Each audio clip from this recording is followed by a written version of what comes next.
Tonight, hospitality help, the effort underway to guarantee those working in the retail sector a job once the pandemic ends. And deadly force justified. That's what authorities are saying about a fatal officer-involved shooting on the Iron Range. Plus, vaccinations at the deck. We take you inside the massive clinic on day one of its operations in Duluth. From CBS3 Duluth, this is the CBS3 News at 6. Good evening, I'm Kristen Bakke. And I'm Anthony Matt. Thanks for joining us tonight. Help could soon be on the way for laid-off hospitality workers in Minnesota. A bill introduced today requires hospitality businesses to rehire the workers they laid off during the pandemic. CBS3's Leanne Valdez breaks down what this means for our region. The amount of job loss in the hospitality businesses has been devastating. The COVID-19 pandemic continues to hurt Minnesota's unemployment rate. According to the state's Department of Employment and Economic Development, the leisure and hospitality sector led job losses in December with a decline of more than 41,000, crediting the fall to a spike in COVID-19 cases. But new legislation announced Monday could have a big impact on those laid-off hospitality workers. House File 39 seeks to address the situation by requiring hospitality employers to rehire their workers laid off during the pandemic when it makes sense for them to start rehiring again. The worker protection bill was introduced by DFL Representative Andrew Carlson of the Twin Cities area and other State House Democrats. The bill will help maintain established employer-employee relationships, which are critical to the speed of the overall economic recovery. Interim Executive Director at the DEC, Roger Reiner, agrees. I think anyone who's been to the deck knows that it's the employees that make it a wonderful experience. Reiner says the deck had to furlough more than 300 employees. Many part-time, some full-time. Reiner says with or without a bill, the deck will be looking at former employees when the time comes to rehire. Because they're the ones who know how to run the deck and they know how to create a great guest experience. The bill applies to Minnesotans employed by hotels, airports, event centers, and the facilities attached to them, among others. Carlson says hospitality employees hit the hardest have been people of color. Ensuring the rights of these workers to return to the jobs they held pre-pandemic is a critical issue for racial justice as our economy recovers from COVID-19. The next step for the bill is a public hearing in the House Judiciary, Finance, and Civil Law tomorrow morning. We have not heard from state Republicans on their thoughts. The Minnesota GOP wants the state to be back to business as usual by May 1st. House Republicans plan to introduce a bill laying out how they think restrictions should be lifted. Lawmakers say restaurants, hotels, event centers, and other businesses impacted by regulations need to be able to make some plans. They say dropping case rates and increasing vaccinations means it's safe to move forward. The governor's current Stay Safe plan does not have an end date. Governor Walz and Cleveland Cliffs leaders spoke this afternoon about the future of Hibbing taconite. The mining operation is expected to run out of ore by 2025, raising concerns for the hundreds of people who work there and the impact on the regional economy. In a statement this afternoon, Cliffs President and CEO Lorenzo Gonsalves thanked the governor for his commitment to Hibbing taconite and protecting the jobs, the hundreds of jobs it creates. As for a solution to the problem, Gonsalves said Cliffs has found a way to extend Hibtac's life. He said no land swap will be necessary. Gonsalves added the governor is committed to taking all legally possible action to support Cliffs initiative. A company spokesperson told us today specific details on that plan are not available at this time. Justified. That's the ruling on a deadly officer-involved shooting in Mountain Iron. It happened on December 5th. Authorities were responding to a shoplifting call. According to the report, the suspect was identified as 19-year-old Esteban Elioff, who was also wanted in connection with the shooting the day before. St. Louis County deputies followed him into a wooded area, believing he was armed. The report says a K-9 deputy repeatedly called out to Elioff, asking him to surrender. He and another deputy saw Elioff in a tree and told him to come down. That's when the deputies say Elioff reached into his pocket. They tased him, but it did not work. The report says Elioff turned toward the deputies with something in his hand. One deputy yelled, "Gun," while backing away. but tripped and fell. Both deputies shot at Elias, hitting him 5 times. The teen died at the scene. He didn't have a gun, but deputies later learned he was holding a knife in his hand. St. Louis County Attorney Mark Rubin reviewed the BCA report and ruled the shooting as justified. 2 other lawyers then reviewed his findings and agreed. To read the full report on what happened, you can head to our website, CBS3Duluth.com. Switch gears a little bit and go over to the weather with Dave. Dave, another frigidly cold day out there today. Felt almost colder today than it was yesterday. And it probably was. Okay. International Falls got very close to 40 below actual air temp. Now tonight, actual air temp there could go towards 25 below, but the wind chill factor is a factor to talk about. So northern Minnesota, in fact, we'll just say much of Minnesota in our area here, has a wind chill warning until noon tomorrow. Feels like temperatures will go 40 to 50 below. The rest of the region, wind chill advisory. Actual air temps around 20 below, and the feels like numbers near 30 to 40 below. Arctic high pressure has us for day number 4 here, keeping most clouds at bay, and with the wind direction being westerly rather than northerly, no lake effect to talk about either. We're going to have high pressure and dry conditions for almost another week, including tonight and Tuesday, where it'll be clear to partly cloudy during the night and mostly sunny during the day. Twin Ports temp tomorrow morning, 20 below. Daytime high only 2 below. But by at least the latter part of the week, and there's a sign we may dare to creep back above 0 by a hair or so. We'll talk about what that means in more detail in a few more minutes. Thanks, Dave. Hundreds of people 65 and older got their first COVID-19 vaccine at the deck today. It's one of Minnesota's first 2 COVID-19 community vaccine programs. CBS 3's Emma Quinn followed one resident as she got her vaccine and the process she went through to sign up. 66-year-old Paula Rock from Cohasset spent her Monday morning at the DEC's COVID-19 vaccine clinic. Having worked in healthcare and having worked in areas that overlapped with public health, I thought, oh, this is great. Let's try to be a part of this pilot project. Rock and her husband were some of 225,000 Minnesota residents over the age of 65 who applied back in January to be part of the lottery for a possible vaccine appointment at one of the state's pilot clinics. Everyone over the last 4 or 5 days was notified that they were selected in the lottery. They've scheduled their appointments. Most of that work was completed before we opened today. Rock was one of 1,500 to be vaccinated at the DEC Monday. Officials running the program say they hope each one of those doses will teach them more about mass vaccinations for when more vaccines are available to the general public. How is it best that we build wait lists and other things and work with our partners, whether it be local public health, our community clinics and hospitals? For Rock, being selected for the vaccine means the light at the end of the tunnel is getting closer. We both feel a little safer now. I mean, obviously, we're still going to follow all the precautions, but now I just feel like the risk is ramped down. She's encouraging others to take advantage of the opportunity when able. Really quite easy, and the shot today was barely a pinprick. At this point, the clinic at the DEC is only open Monday. Officials say they'll need more vaccines from the federal government before they determine when they can reopen again. Again, you cannot make a vaccine appointment at the DEC unless you are notified that you've been selected. Pre-registration to be considered for a future appointment at this clinic is currently closed. Eventually, teachers and child care workers can also make appointments at the DEC. They will be notified by their employer when they're eligible. If you are a Cook County resident over the age of 65, you are now eligible to receive the COVID-19 vaccine. The Cook County Emergency Operations Center announced today that residents 65 years or older can register to receive the vaccine this Thursday. Vaccinations will be administered at the Cook County Community Center. Appointments are required. We'll have that link on our website. And if you need help registering, you can call 218-387-3605. Again, that's 218-387-3605. That number is also listed on the bottom of your screen. More Duluth students are back in the classroom this morning. The district welcomed back 3rd through 5th graders for full-time in-person learning.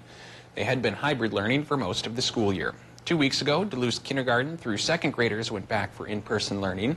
Middle and high schoolers could be hybrid learning next month if the district's COVID safety plan is approved. COVID-19 vaccination sites will soon open across Wisconsin thanks to a new partnership. Governor Tony Evers announced today his administration is working with AMI Expeditionary Healthcare.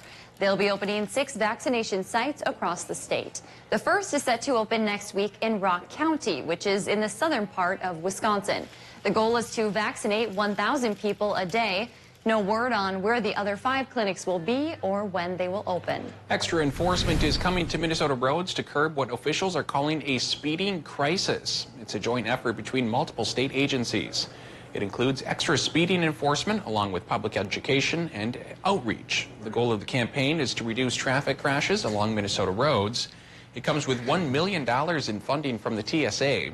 DPS says 2020 was one of the deadliest years for traffic-related deaths since 2015. Last year, we had more than 1,000 speeding tickets issued for vehicles traveling in excess of 100 miles an hour. That's double what we saw the year before. Like for the person in Detroit Lakes who was driving 122 miles an hour because they were late to pick up friends. It doesn't cut it, and we're here to do something about it. 200 people died on Minnesota roads last year. 120 of those deaths were related to speeding. Still to come on Live Local CBS 3, the brutal cold temps are putting loads of pressure on local water mains. More details on the city's plan next. Thanks very much to workers who have to work outside during this time period. It's going to stay cold for quite a time. This morning it was 23 below in Duluth, colder inland, and likely will be just about as chilly tomorrow. We'll talk about how long this cold snap's going to last coming up after our break. Get local vaccine information all at CBS3Duluth.com. The President's Sale at Slumberland. Come on. Slumberland Furniture has the best prices around, and right now everything is an additional 25% off. Well, hello, Slumberland. Get your look for less at the huge President's Sale at Slumberland. Have you been thinking about selling your home? If you've been putting off some of those interior projects, now is the perfect time to start setting goals for yourself before the busy spring selling season. Visit yournorthlandhome.com for a list of ideas on what to organize, clean, or upgrade in order to get the biggest bang for your buck. Ready to sell now? Don't wait till spring. Inventory is still low and homes are selling fast. Call to schedule a private consultation with the JS Realty team. I'm Caitlin and I'm into nursing. We have small class sizes, so we actually get to know each other, know our instructors. All of the faculty at Lake Superior College, they're here to help you succeed and choose the right path. This Valentine's Day, Numi Jewelers is featuring 3 ways to a woman's heart. A real rose trimmed in pure 24-karat gold that lasts forever. An 18-inch freshwater pearl necklace and a box of chocolates, all for $99. True love is guaranteed at Numi Jewelers. Greg ended up being a fantastic candidate for a partial knee replacement. We have the advantage here at Memorial Medical Center to use Corey, which is a robotic platform for doing knee replacement. In Greg's case, the system allows us to go in, we do a 3D mapping of his actual knee. Then we can do a simulated knee replacement where we can change the size of the components, the type of component that we're going to put in. We can change the position of the components in ½ millimeter increment and ½ a degree. It gives us a level of input and information that we never had before. This year's been just a huge year. We've had everything going on with the pandemic. It's hard to not have your heart go out to those people, the millions that have been impacted by that. That's why we do what we do, to try and keep people in the know. What's going on with this? When is it going to end? When's the vaccine going to be here? How is this impacting you? Where are resources to help you get through the pandemic and keep you and your family safe through all of this? For coverage that matters most to you, tune to Live Local CBS 3. He's thinking new mattress. She's thinking, well, a lot of things. It's okay. Get an extra 25% off our already low Slumberland price. The Sealy Posturepedic mattress on closeout for only $529. Our biggest sale of the year at Slumberland Furniture. I'm Clarice. Are you famous? Sort of. 2 dead women floated down the Anacostia River. Somebody sliced them to ribbons. And you think it's a serial killer? Yes, I do. You saved a girl once. FBI! Your best is in the field. You know that. I thought you'd have a little more fight in you. Sir, you have no idea.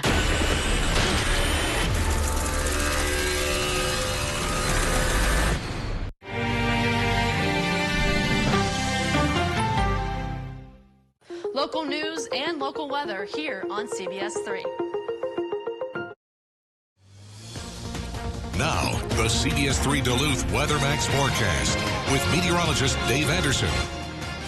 Day 4 and counting of our Arctic outbreak, and it just might go towards day 8. But the 9th day, It might dare to go above zero once again, but this morning, boy, were we below zero. 38 below International Falls. That's the actual air temperature. None of this wind chill factor monkey business, which we do have to factor in tonight. Wind chills could feel like 50 below tonight. But again, back to this morning, 38 below real temperature in the Falls, 34 below for Hibbing, 26 below in Solon Springs, and even 18 below in Ironwood, which is usually protected pretty well by the lake.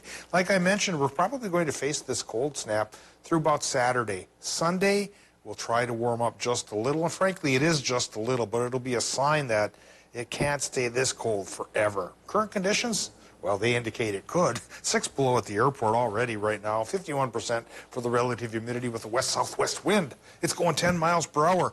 And with projected trajectories of westerly, southwesterly sticking around and speeds going up towards 15 miles per hour, that's why we have the wind chill advisories to talk about. We'll talk about those in just a bit. 30.31 inches of mercury is the air pressure on the high side because of the dense nature of the Arctic air that's in place. 5 below. Current temp waters meet. Same deal for Ironwood. And we're looking at 3 to 6 below in northwestern Wisconsin. The warm spots towards La Pointe. Cold spot around Solon Springs Airport. Hayward and Superior in between. 4 below Moose Lake. 8 below Cloquet and Silver Bay. Getting pretty close to 10 below for the Iron Range communities, and 11 below right now International Falls. So cold again tonight and all the way through Saturday, like I mentioned. Sunday, bit of a warm spell coming, and hopefully we can shake off this wind chill factor. Now we factor in the winds that it already feels like 31 below International Falls and 23 below in Grand Rapids. Hayward's at 18 below. Even Ashland, closer allegedly to the lake, is on the colder side. Ironwood, 20 below as well. So now we take a look at the wind chill warning, which covers most of Minnesota here tonight. Actual air temps going towards 25 below inland, feels like 50 below. Keep bundled up. Wind chill advisory for the rest of our region as the Arctic high pressure keeps the clouds at bay and the precipitation away, which it probably will do through Saturday, as that big pool of cold air continues to keep low pressure systems shoved down towards the south. So it's going to be cold, it's going to be dry, no snow probably, at least until next week. And even that's iffy because frankly I don't see it on the 7-day yet. But we'll show you that 7-day now. Tonight in Minnesota, 15 to 25 below actual air temperatures, as cold as 50 below with the wind chill. And for Wisconsin, Michigan, pretty close to 20 below for every town, and 30 to 40 below with the wind chill. For tomorrow, daytime highs in Wisconsin, Michigan. There's the tropical zone, 0 to 3 above. Mostly sunny sky from the high. Minnesotans get that sunshine as well, but the high temperatures will be 8 below to 2 below for most inland locations, right by the lake and down south, maybe 0 to 2 above. And a similar temperature trend, like I mentioned, is with us through Saturday. Then Sunday, a sign that things are going to mellow out eventually. It goes to 2 above even here in the Twin Ports. And by next Monday, I dare to call that mild weather, as our thermometers will register 8 above. With any luck and a lot of finger crossing, maybe we can get back into the double digits above zero as opposed to double digits below zero on that Monday. Maybe that's next Tuesday, so we have to be patient and cautious until then. Build up a little steam. Thanks, Dave. Well, due to these frigid temperatures, city crews in Duluth have been busy fixing 5 water main breaks in just the last 3 days. CBS3's Brian Combo spoke with city leaders about why this is happening and if they expect this trend to continue. City of Duluth leaders say the amount of water main breaks seen over the weekend isn't surprising due to the swings in cold and warm temperatures Duluth sees each year. From Piedmont Avenue to the Morgan Park neighborhood, City of Duluth utility workers were kept busy over the weekend repairing 5 water main breaks due to the frigid cold temperatures. City of Duluth Utility Operations Supervisor Chris Kleiss says they fix around 100 water main breaks each year in Duluth. He says these breaks normally cost $4,000 to $5,000 and typically take 6 to 8 hours to repair. Aging infrastructure is an issue in Duluth and Minnesota and across the country. Our role is really to extend the life of the pipes that we have and make that infrastructure last as long as possible. Kleiss adds they are making big progress, though, as they have repaired miles of water lines in Duluth, some almost 50 years old. City leaders say they're prepared should more water main breaks happen throughout the week, with the forecast of cold temperatures to stick around. Thanks, Ryan. And coming up tonight at 10, we hear from city leaders about what to do if a water main breaks in your neighborhood and how to stay safe. Coming up in sports, there will be a college hockey postseason, but it will look quite a bit different. Kelly has more details coming up next. RJ Sport, first annual in-house boat show, February 15th through the 20th.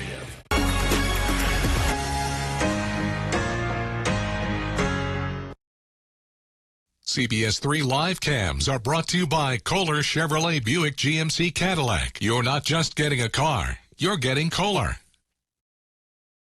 The Cetus Fogger disinfectant machine sanitizes and restricts the growth of bacteria and viruses. Our disinfectant machines are needed wherever infection can be spread, such as hospitals, public spaces, schools, and nursing homes.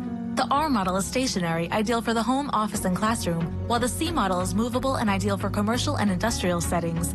Our disinfectant machine also controls mold, pests, and odors, ideal for the food and agriculture industries. Visit www.cetusonline.com. That is CETUSonline.com. At Miners National Bank of Eveleth, we know it takes knowledge, dedication, and teamwork to be the home loan experts. With over 115 years and 4 family generations, we have proven we have the experience to be the best in the business. For your first or next home loan, call the experts you can trust at Miners National Bank. Their teamwork is unmatched, and they will bump out any rough spots along the way. Make your house a home with Miners National Bank. Equal housing lender, member FDIC. Life-saving money on things you like and want. It's time to shop Northwest Outlet. Save up to 50% off on all Northwest Outlet's massive inventory. And that includes all Columbia and all the North Face with all the latest styles, colors, and sizes up to 4X. We're not done yet. Up to 50% off. Hats, gloves, mitts, snowsuits, pants, jackets. It's all here in stock now. And up to 50% off. Northwest Outlet, the area's favorite clothing and sporting goods store. 1814 Belknap, Superior. I'm Clarice. Are you famous? Sort of. 2 dead women floated down the Anacostia River. Somebody sliced them to ribbons. And you think it's a serial killer? Yes, I do. You saved a girl once. FBI! Your best is in the field. You know that. I thought you had a little more fight in you. Sir, you have no idea.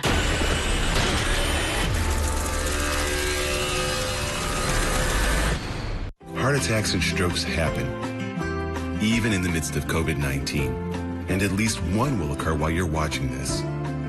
Heart attacks and strokes are medical emergencies.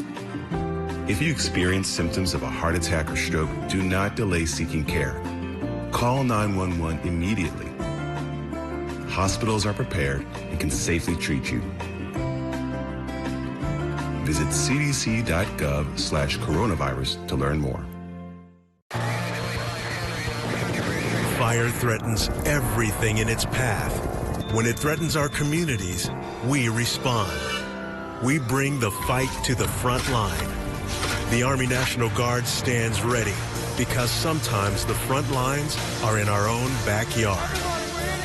We will always be there when our community needs us the most. Find out more about serving your community part-time by visiting NationalGuard.com. Join us weeknights for Live at 5 as we go around the Northland, city by city. Now, CBS3 Sports with Kelly Hinson. The path to an NCHC postseason title game will look a little different this season as we inch closer to the end of the regular season in college hockey. Yeah, it's coming up. Instead of a 2-week process involving a best 2 out of 3 play-in round, they're going straight to an all-or-nothing single elimination tournament. It'll be played from March 12th through the 16th at Ralph Engelstad Arena in Grand Forks, North Dakota. Conference Commissioner Josh Fenton says they changed the structure to ensure that they get in the conference tournament by expediting into a single location, single week event. It ultimately came down to kind of what were the priorities, which then led us to the format, plus maybe to some extent the location. We wanted to create a format, and I think this is a little bit what you see of the shifting up of the dates and completing the entire tournament a little earlier than when we normally complete it, plus just a little bit shorter in the number of games, that we wanted to try to prepare and protect teams that would have that opportunity to advance the NCAA tournament.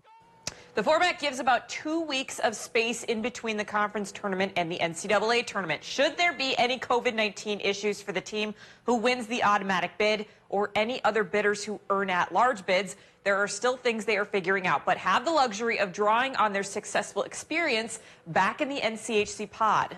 We're still in the process of developing really what will be a medical operations protocol that will guide everybody for the time prior to coming to Grand Forks in the tournament, and then obviously throughout the time while they're in Grand Forks. Fenton said they're aiming to return to the XL Energy Center in 2022. So what does this mean for the Bulldogs? Well, they're currently in line for the #1 seed, and with 5 games to go, could very well get an at-large bid to the NCAA tournament if they don't win the conference tournament. They rose 1 spot up to #4 in this week's USCHO poll. And UMD looks to extend their 6-game winning streak on the road this weekend as they head to Kalamazoo to take on Western Michigan. The Broncos were swept here in Duluth just 2 weekends ago. Both games will be on the My9 Sports Network. Puck drop is Friday at 5 and Saturday at 3. We also have plenty of high school hockey action to look forward to this week as well. Tomorrow night, catch Hibbing at Virginia.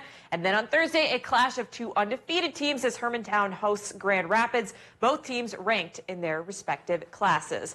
And if you're looking at just how quickly COVID-19 can derail a season, look no further than St. Paul, where the Wild are in the middle of an outbreak. 11 Wild players and 1 staff member have now tested positive for COVID-19 in the past week. Minnesota has had 6 games postponed due to their current situation. General Manager Bill Guerin says that he is actually expecting more positive tests because the team was all on a private charter together last Thursday. After testing negative before the flight, 5 of the newest positive tests came right after that flight. So let's enjoy UMD hockey this weekend. How about? That's going to do it for sports for now. Well, more here coming up tonight at 10. Kristen and Tony, I'll send it back to you. Thanks, Kelly. Also coming up tonight on the CBS3 News at 10, the COVID-19 vaccine rollout has been slower than expected due to a shortage of supply. One Cloquet man with health conditions has been trying to get a vaccine for some time, but has struck out. Tonight we'll hear from him and why he says the vaccine process is frustrating. All right, you've heard of keys, crumbs, wallets, and other objects getting wedged in the crevices of your car. Is there anything more frustrating? You get in and drop your keys, you know, right between the seat and the console. Not much. Fun. Yeah. But what about snakes? Have you ever heard of that? No. Of course it had to be snakes. This pet boa constrictor got stuck in the dashboard of his owner's car after a visit to the vet. Who owns a snake like this? I'll never understand it. It happened in North Carolina. And luckily, Animal Protective Services were able to help wriggle him free. The snake was safely removed and is now back at home, and it's still unclear how a 5-foot-long boa constrictor wedged itself into such a tight space. No, thank you. Ooh, at least it was the owner's snake. That's true. Imagine if you were just looking for your keys and a snake popped up in your car. Dave, wouldn't be very good weather for a snake out there right now. No, and it won't be for the next week. We're staying below 0 for our daytime highs, and especially for our overnight lows just about all week long. Maybe by next Monday we'll finally test positive for our temperatures. Thanks for joining us. We'll see you again at 10 o'clock.